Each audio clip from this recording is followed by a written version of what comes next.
If you want what most people don't have, you must be ready to do what most people aren't willing to do. Sacrifice what most people aren't willing to sacrifice. Hey, just a quick disclaimer before we start the video.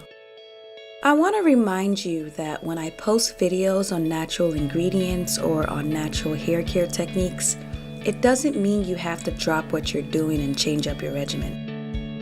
If your current hair care regimen is working, meaning it keeps your scalp clean and your hair moisturized and lubricated, there's no need to drastically fix something that's not broken. The style of these videos are factual, based off of proven research, and to the point.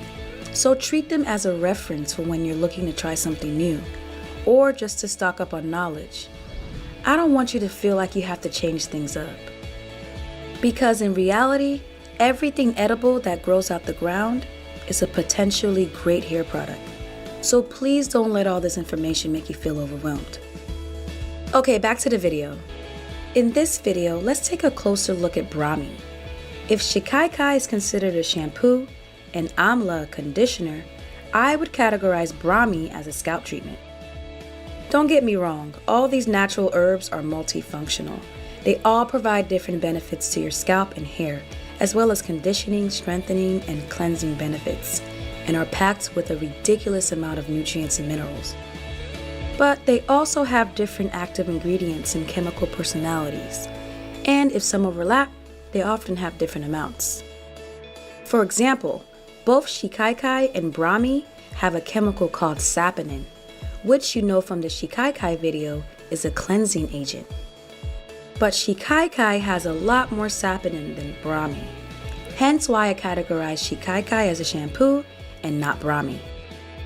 So I prefer to focus more on their main proven active benefits.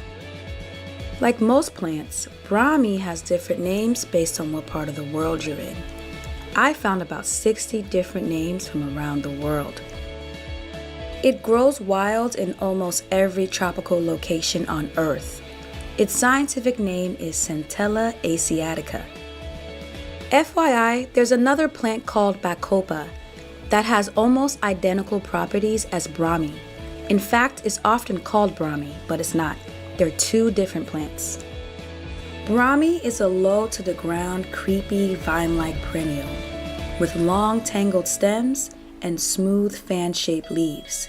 It's actually a member of the parsley family. See the similarities?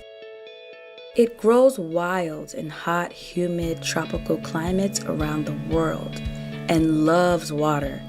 It's an invasive, fast-growing plant that can easily produce pounds and pounds of green leaves if the conditions are right. As with most plants, Brahmi has tons of beneficial chemicals, but the two that interest me the most are its triterpenoids and alkaloids content. Here's a simple explanation of how triterpenoids work. They act as an antioxidant on your scalp and stimulate connective tissue and collagen formation in your scalp, so it heals cuts and wounds faster and strengthens your hair follicles. With long-term use, triterpenoids keep your hair follicles strong, tight, and resistant to premature and excessive hair loss. The healthier and stronger your scalp is, the more new hair follicle formation can be supported. Brahmi also contains a good amount of alkaloids. The alkaloid content in Brahmi is a great hair growth aid because it binds to the protein produced in your hair follicles. So the hair that grows out is thicker and stronger. To experience Brahmi's full benefits, it's really important to massage it into your scalp really good and use it consistently. Alkaloids also have sedative abilities. In fact, an example of a strong alkaloid is morphine. Brahmi isn't nearly as strong as morphine, but it can also be used to calm the mind and help you sleep. And you don't have to consume it to experience this either. Massaging an infused oil directly on your scalp is enough to promote better sleep quality. Brahmi's active ingredients are oil soluble, and a water mixture doesn't cling to your hair well, so it's best to infuse Brahmi in oil. You can either soak the powder or dried herb in an organic oil of your choice without heat. Let it sit for about a week and sift out the brahmi. And you're left with brahmi oil. But if you're short of time, you can use a double boiler to infuse the oil with the simmer method on low for an hour to an hour and a half. Let it cool and sift out the brahmi. Either way, you're left with a potent brahmi oil. Since I consider it more of a scalp treatment, I suggest you either use a little at a time as a leave-in to aid in scooping and spreading, or as a rinse-out hot oil treatment. I know I sound like a broken record, but it's important to focus on your scalp and take some time to massage it in.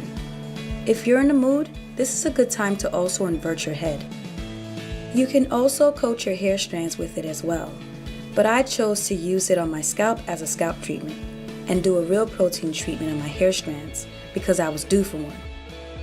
Everyone's hair needs are unique, so as long as you're focusing the brahmi infused oil on your scalp, you're free to be as creative as you want, and you can use it as often as you want as well. The full effect of brahmi is noticed more with long-term use, but after one use, my scalp felt well lubricated. Just so you know, a good way to check the health of your scalp is to press down on it. You want to make sure that the skin on your scalp is tight and that there's little to no fat in between your skin and your skull. You also want to check for any new soft spots, soreness, or discoloration. So make sure to take some time to check and observe your scalp from time to time. I know I do. One last thing. Due to all its collagen reparative benefits, brahmi infused oil is also really good to use as an oil cleanser. It helps keep acne at bay, and with consistent long-term use, it also helps with hyperpigmentation issues. I like to describe organic foods and ingredients as being alive because they're very complex and offer more benefits to your hair, skin, and body than science can fully understand for now. I tried to give you as much insight into the personality of brahmi in this video, but as with anything, you'll never truly know how it's going to affect you until you try it out for yourself.